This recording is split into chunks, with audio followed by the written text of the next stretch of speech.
కోదాడ మండలం ఎర్రవరం ఫ్యాక్స్ పరిధిలోని రుణమాఫీ కాని 66 మంది బాధిత రైతులు ఆందోళన చేపట్టారు. చైర్మన్ సీఈఓల మధ్య సమన్వయం లోపంతో తమకు అన్యాయం జరిగిందని లబోదీపమన్నారు. ఇటీవల సీఈఓని సస్పెండ్ చేస్తూ ఫ్యాక్స్ చైర్మన్ వ్యక్తిగత తీర్మానం చేయడం పట్ల రైతులు అభ్యంతరం వ్యక్తం చేశారు. సీఈఓగా హుస్సేన్ ఉంటేనే తమకు న్యాయం జరుగుతుందని బాధిత రైతులు వాపోతున్నారు. తక్షణమే హుస్సేన్ను విధుల్లోకి అనుమతించి బాధితులకు న్యాయం చేయాలన్నారు. సీఈఓ సస్పెండ్ ఎత్తివేస్తూ పాలకవర్గం సమావేశం కాగా చైర్మన్ శ్రీనివాసరావు గైర్ హాజరయ్యారు.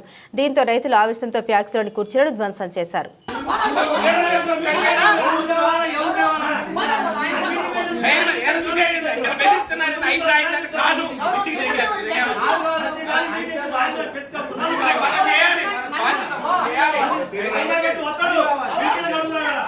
బాధ్యత కలిగినటువంటి వ్యక్తి చైర్మన్ రావాలా లేదా?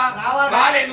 రానప్పుడు ఆయన ఆప్షన్స్ లో మాకు తోచిన విధంగా మరి దీన్ని ఇట్లా విధులు నువ్వు చేసి మంచిగా చేసి ఏదైనా విషయం ఉంటే జనరల్ బాడీకి తీసుకెళ్ళాలని చెప్పి ఒక తీర్మానం చేశాం. అది మిగతా అందరూ ఆమోదించారు లేదు. అంత మాత్రానికి వివాదం ఉంది. చైర్మన్ అందరం చేయాలి.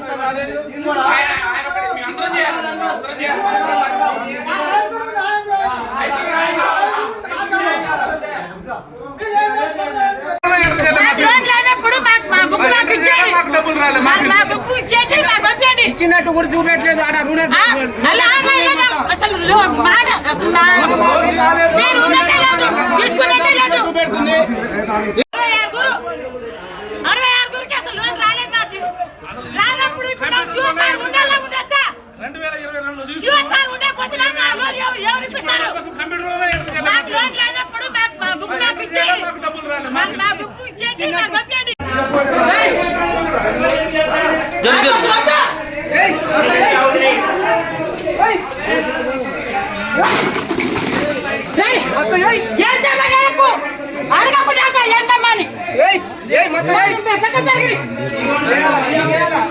సంతకములు చేసిన కార్యవర్గ సభ్యులు ఏకగ్రీవంగా తీర్మానం చేయనైనది.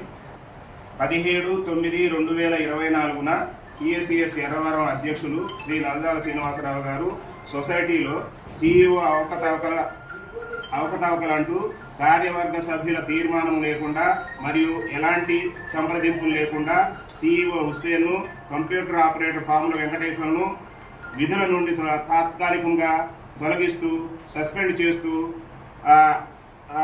సస్పెండ్ చేస్తున్నట్లుగా ఉత్తర్వులు ఇచ్చి పత్రికా ప్రకటన ఇచ్చారు. ఇట్టి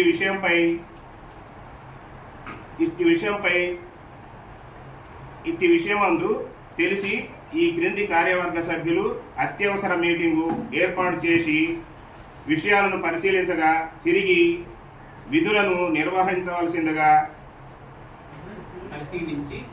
పరిశీలించి ఇక్కడ కొట్టేసిన